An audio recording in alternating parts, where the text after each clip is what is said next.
The reality is the stack is stellar, but my reps are stuck. Data today inside some of those systems is incomplete, is inaccurate. What we're trying to do, we bring signals together from every rep touch point.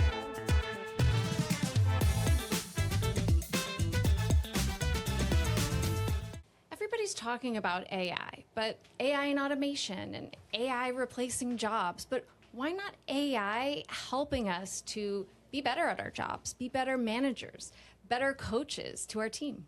I'm Tracey. And I'm Angelique. Welcome to Ascend, Stories of Scale. Thanks, Yogi, for joining us.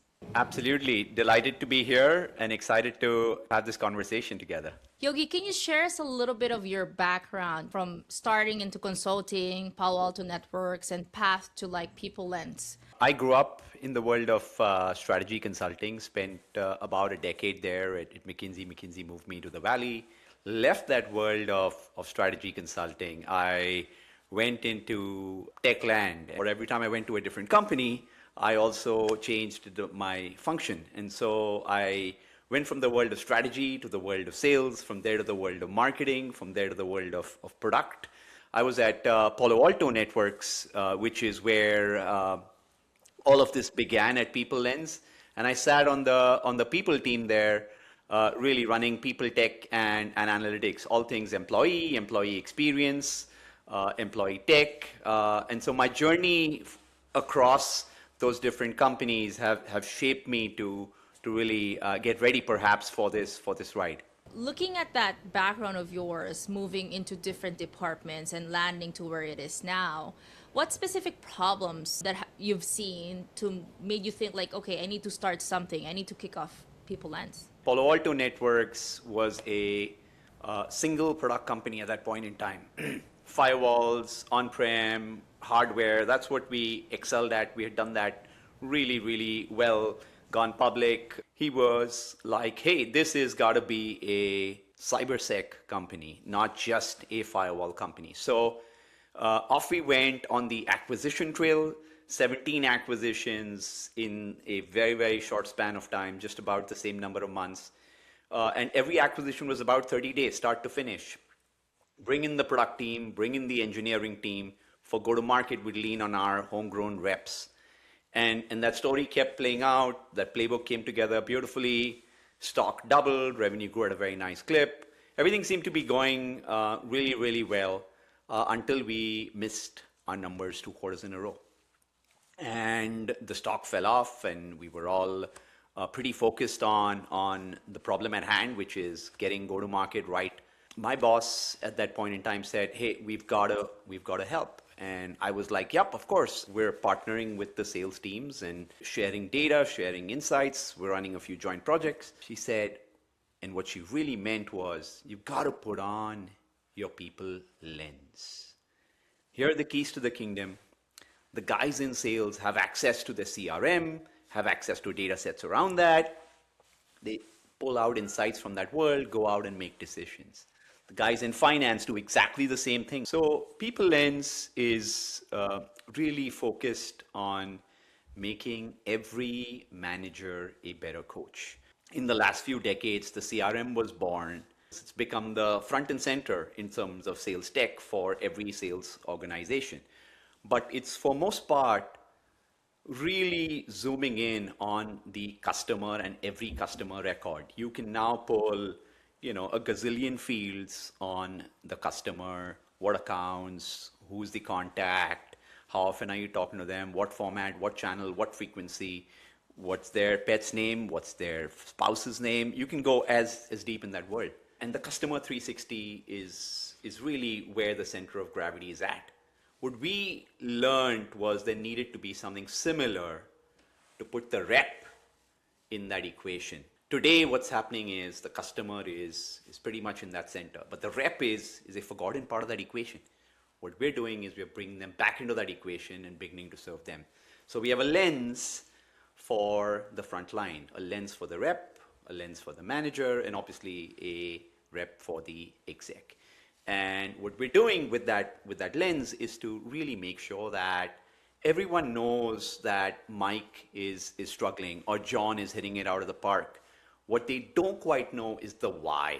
That's the question we're answering. As we bring these data sets together, we can zero into what's the precise, what's the personalized, what's the pointed insight that a struggling rep might need to lift their game, and how can the manager really help them in that journey. So evolving that manager rep conversation, one being around small talk or around really what's anecdotal, to bringing insight, context, and coaching to help that rep thrive. Coming from my experience also, Yogi, I've handled sales teams before. The struggle I had was be present and using CRMs. How are you making sure that there's adoption to it? Sales team just want to focus on opening conversations and meeting people. And now we're giving them another tool set. How are you dealing with that today? So two things there. One is data today inside some of those systems is incomplete, is inaccurate. What we're trying to do, we bring signals together from every rep touch point. So as a CRM is incomplete, we tag that up with the calendar, we tag that up with the email, we tag that up with the conversational intelligence. And as we marry that up, the signals really blend to give us pointed, precise, and personalized insights. To marry that up with outcomes that an individual is struggling with. And so this collective data set really sharpens the insight, and that becomes helpful for the manager. That context is where the manager starts to make those conversations really, really productive. So that's one side of it. The second side of it is the reality is you're spot on again, that the stack is stellar, but my reps are stuck. Yeah, I love that. And that is the starting point. It's really, really key. There are lots of tools, and as we go in and begin to have a few conversations, we ask questions. Are your conversations connected to your outcomes? Is it connected to the methodology you're using? Is it connected to your manager rep one-on-one conversations? We're trying to create that space where we're not just another tool, but importantly, that foundation that's needed to have those coaching conversations, to help the reps really grow as opposed to letting them go. What we are seeing is to keep that adoption high and to keep that coaching culture really thriving is be a part of those manager rep conversations as we start.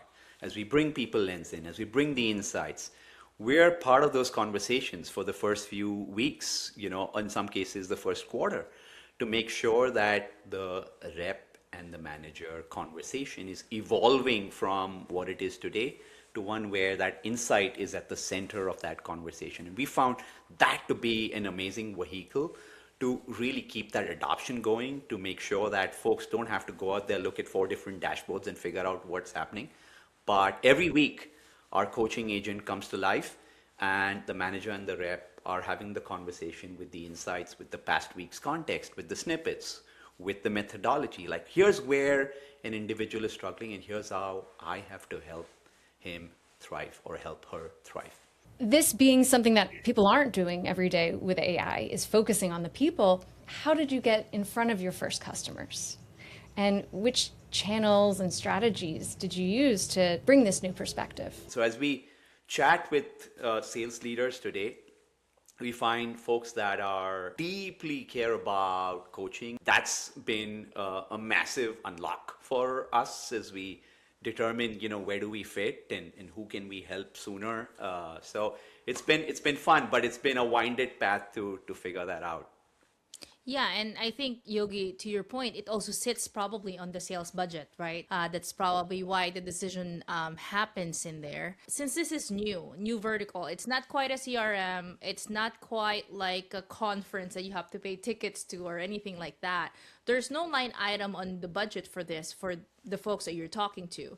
So I think that's one of the toughest part in selling something that's very new in the market. So can you walk us through like how you align with them on that, and what are the challenges you face in the first few weeks or months that you launched the product? Those challenges are still pretty relevant as we think about the 3 legs of the sale here. There's a sales leader, a VP of sales, or a CRO. There is a RevOps leader, and then there is a enablement leader, and each one plays a slightly different role, but we need three of them to come together, figure out And say who has the yes. budget in one company. Yeah.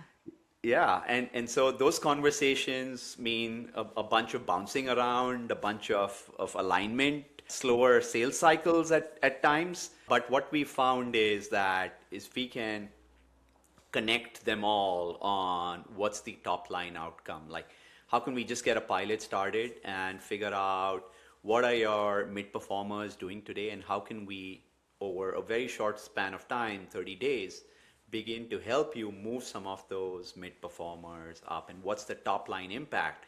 And that's again becomes quite critical for folks to see that in that pilot phase before they say, yep, this makes sense. Every manager needs to have it in their armory. They've got a lot of tools, but they don't have that insight to have this one-on-one conversation, and they ought to. And so as we bring more of those folks along, we found that there is budget getting created either from enablement or from sales leaders, because all of this is really tied to top line. Sounds good. And then in terms of like the ICP, Yogi, can you walk us through who are your usual clients today? Are you playing on the enterprise, mid-market? Like, how are you targeting them today? We focus on mid markets. Most of our customers use Gong and Salesforce, and our first conversation is like, hey, I have this, like, why do I need you? And that's where it starts. It's taken a while again to get that ICP tuned in, and that's evolving, particularly in a crowded stack, but it's gotten a lot more fun, and we know perhaps a little more now where to start our conversations.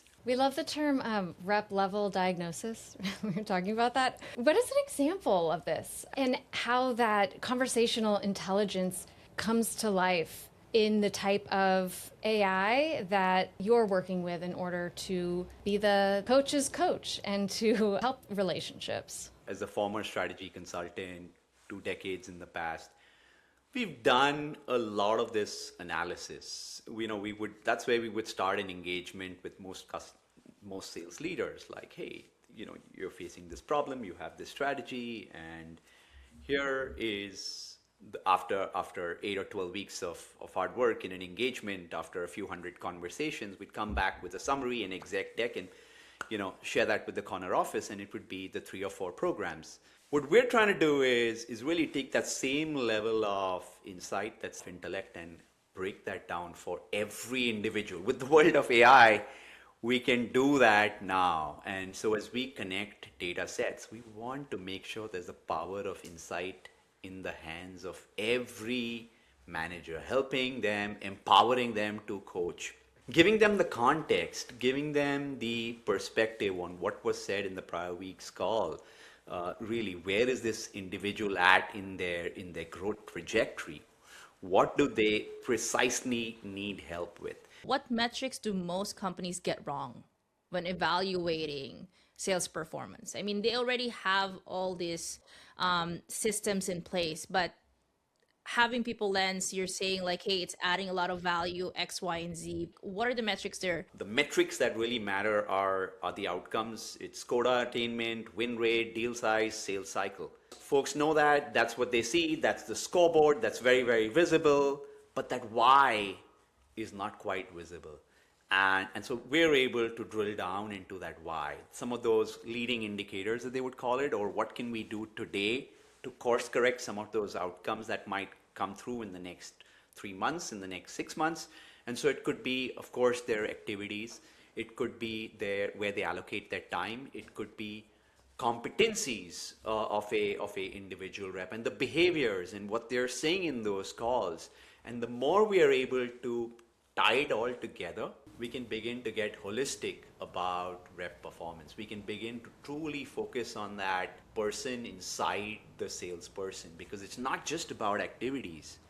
It's much more, and what PeopleLens allows our customers to do, and allows our managers and sales managers that are customers to do, is to zero in on what's the behaviors in addition to the activity that I need to help my AEs work on, one rep at a time, one manager at a time, one conversation at a time, to lift their game. As you scale the company, what do you think is harder, right? Building the product intelligence layer, driving adoption, or refining your go-to-market motion? What we've seen is making sure that we have the right leader, the right thoughtful partner. So first we had to get product right. We had to get really the science behind this, the algos right. Folks call it the money ball of selling, and that really had to come together. So we are fortunate to bring on folks from Amazon and Microsoft who've done this in that context. Like how is Amazon solving for operational insights in the midst of COVID and improving people outcomes? And so that was the heart of the models that we began to build out. And once we got that right, the product came together. It was then about getting go-to-market right. I haven't sold all my life. I've had a few roles that took me there. So arming myself with advisors who've done this for a while, arming myself with sales coaches, so that I was able to really have those conversations more effectively. And what we found is that it's taken some transition from that world of product and go to market, and obviously you got to keep raising your game. And in today's world, it's a game that the puck is moving every day, perhaps every hour. We know living in the Bay Area or on the coast, the pace is obviously fun. So just It staying changes every current day. and Yeah. exactly. So it's been a fun ride, and go to market is something that we are particularly focused on this year as we think about innovation in go to market. We're doing a few things that are very, very exciting, but the space is become clearer, and that gap is clearly become very visible for us. What do you think your biggest challenge is as you're going to market? We go to market with a few different paths. Our obviously our path first. Our first path is the direct path, where we reach out to sales leaders and folks who we worked with, and folks in that space. And so that's the direct path, and that's working quite well. Our second path is working with a lot of sales coaches and sales coaching firms. And so they today do 8 to 12 week engagements inside their customers, and then they leave. They leave a methodology, they leave some of that IP, they leave that context. But the operationalization of that methodology, whether it's MEDIC or SPICED or Discovery Framework or anything else, is still not quite there. And so we help sales managers and enablement leaders operationalize that. So we're partnering with sales coaches to make sure that their investments and their methodologies see the day of light. They come to fruition in customer calls. And so that's our second path to market. And the third is working with a few PE firms as they think about really their portco, as they think about how can they expand the margins, particularly as they invest. We're working with them and the operating partners in there on their portcos, bringing this discipline, bringing this insight to their portcos, to their sales managers inside those firms. And so that's how we go to market. Multiple challenges on that side, Tracy. To your point, we're a small team, so making sure that our focus on these three is relevant. And so every week, as my CRO and me really invest our time, we think about who are we investing our time with, what's moving, which one is moving faster, and getting that right and getting that innovation, because this is new for us. We're making sure that we are learning as we fly this plane, and so getting that balance right is key, and that's been quite fun this year. What are your goals, and what you think would be your challenges in the next 6 to 12 months? We are pretty small, pretty early stage. We've been fortunate to be backed by investors who've been in this role in the past. They've been former CROs, say VPs of sales, and so they understand where we are going. We're not venture backed, so we want to make sure that as we really look forward, we are operating with a pace and with the discipline that is relevant to our background and the context that we're coming with. We've got to be very thoughtful in how we take measured steps to get in front of our customers and make sure which investments and which pursuits are ones to really go after, and do that with the right team, do that with a few advisors, do that with the right investment model. We can't just go after every opportunity or bring in 6 or 8 AEs onto our team. So our growth is measured, and we've been thoughtful about how we have that conversation with ourselves, with our leadership team, with our investors, to take a measured approach and continue to hone in on the space that we would like to really have deeper impact, which is going back to our mission and making managers better coaches. So I think we have a pretty good plan as we go into the second half of this year, and it's tripling our revenues, tripling our logos, but staying very, very important to core to our mission, which is about getting that manager coaching piece right in our customers and in the industry.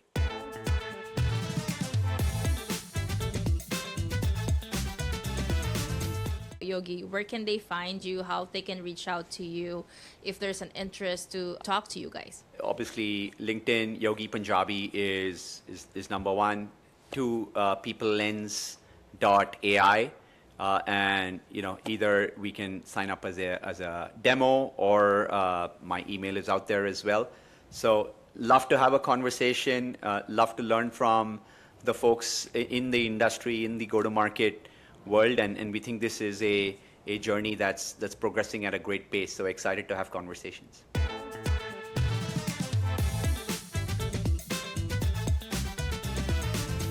So, first question. You can tell if a manager is coachable within the first conversation. Yes. Data can predict a bad manager before their team feels it. Yes. Performance reviews do more harm than good. Maybe. Not entirely true. Most organizations already have the data they need. They just don't know how to use it. Yes and yes. Awesome. The best managers are born, not made.